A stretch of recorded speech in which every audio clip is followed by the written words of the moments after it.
안녕하세요, 엘랑입니다. 이번 누리호 시험 발사가 성공이냐 실패냐 논쟁이 이어지고 있죠. 과연 어찌된 일인지 알아보겠습니다. 레디, 액션!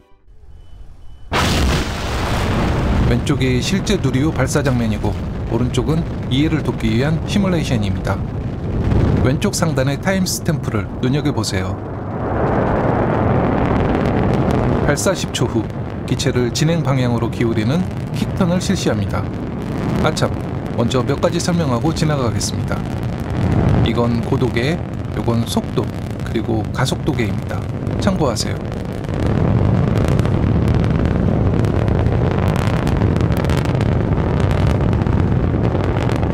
누리호는 추진력이 일정한데요. 연료가 소모되면서 무게가 가벼워지니까 점점 가속도가 붙습니다. 처음 추력 때 중량비는 1.3 정도였지만 일단 분리 직전에는 추중비가 4.0에 가까워지죠.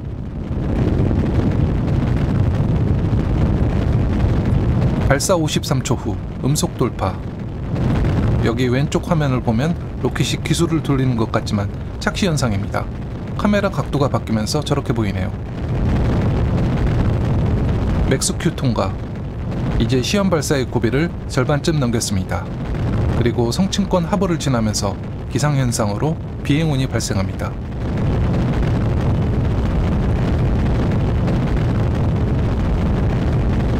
사실 저는 누리호가 이륙하지 못하거나 아예 폭발할까봐 걱정했습니다. 발사 초기가 제일 위험하다고 보시면 됩니다. 아마 기술진 중에서도 여기까지 보면서 안도의 한숨을 쉰 분들이 꽤 될 거예요. 일단 연소와 분리 과정에서 실패하면 매우 치명적입니다. 누리호 개발에 큰 타격을 줄 수 있거든요.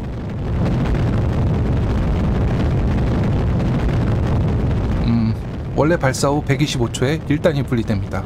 그런데 이번 발사에서는 121초쯤에 분리가 됐습니다. 한번 보시죠.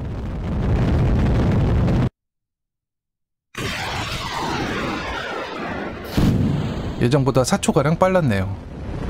이건 결함으로 보긴 조금 애매한데요. 아마 1단 추력이 예상치를 약간 웃돌았을 가능성이 큽니다.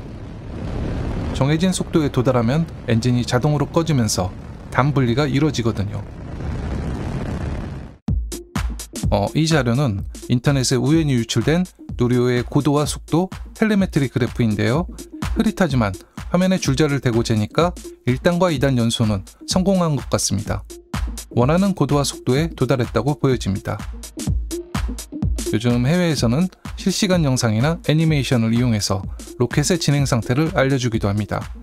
그런데 아래에 뭔가 정보가 표시되고 있죠. 이렇게 경과 시간, 속도, 고도만 알아도 어떻게 비행하고 있는지 대충 짐작할 수 있습니다.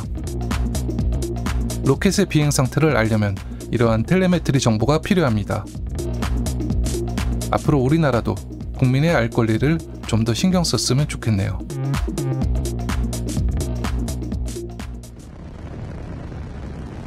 자, 계속해서 시뮬레이션 영상을 보겠습니다. 누리호가 순조롭게 날아가는 모습입니다. 발사 후 235초, 페어링이 정상적으로 분리됩니다. 예전에 나로호 1차 발사 때는 페어링이 제대로 분리되지 않아 실패했죠. 그 뒤로 페어링만큼은 많은 개선을 거친 것으로 알고 있습니다. 그리고 272초에 2단을 분리하죠. 1단이 조금 빨리 분리된 영향으로 2단 분리 시간도 약간 앞당겨졌을지 모릅니다.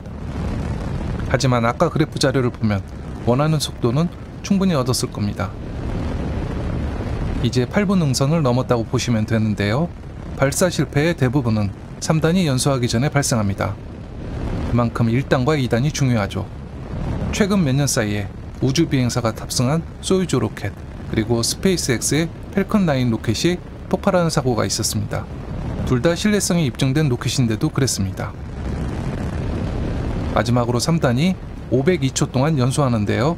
무려 8분이 넘는 긴 시간 동안 비교적 천천히 가속합니다. 이때 궤도를 세밀히 조절하면서 원하는 위성 궤도에 정확히 진입하죠. 1단과 2단에 비하면 3단은 기술적으로 비교적 쉽다고 볼 수 있습니다. 그런데 우리나라는 아직 액체연료 3단 로켓을 쏴본 경험이 없었죠. 나로호 때는 비교적 구현하기 쉬운 고체 연료 상단을 사용했었으니까요.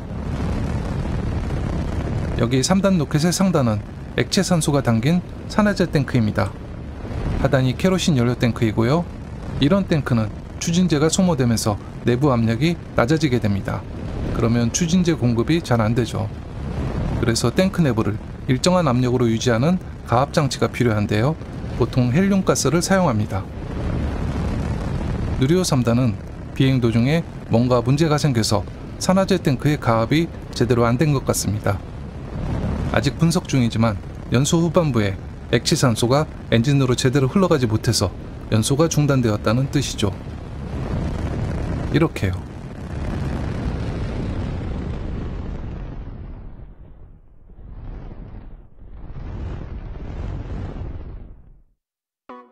원래 목표한 연소 시간보다 3단이 59초가량 일찍 꺼졌다고 합니다.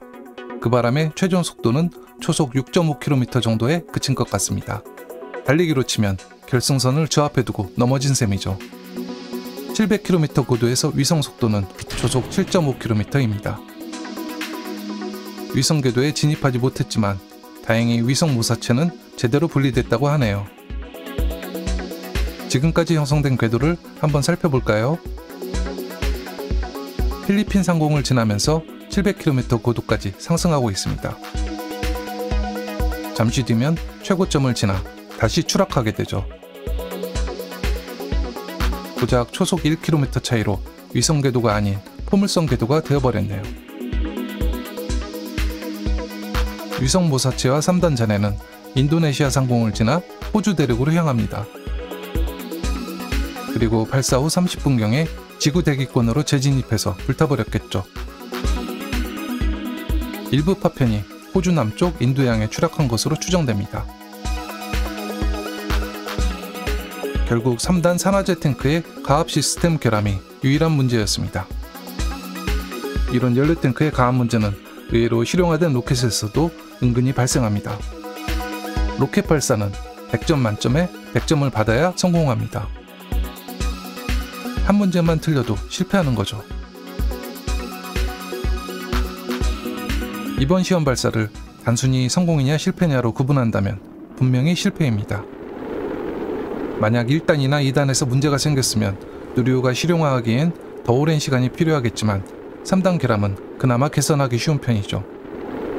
내년 5월 2차 시험 발사는 예정대로 진행될 것 같습니다.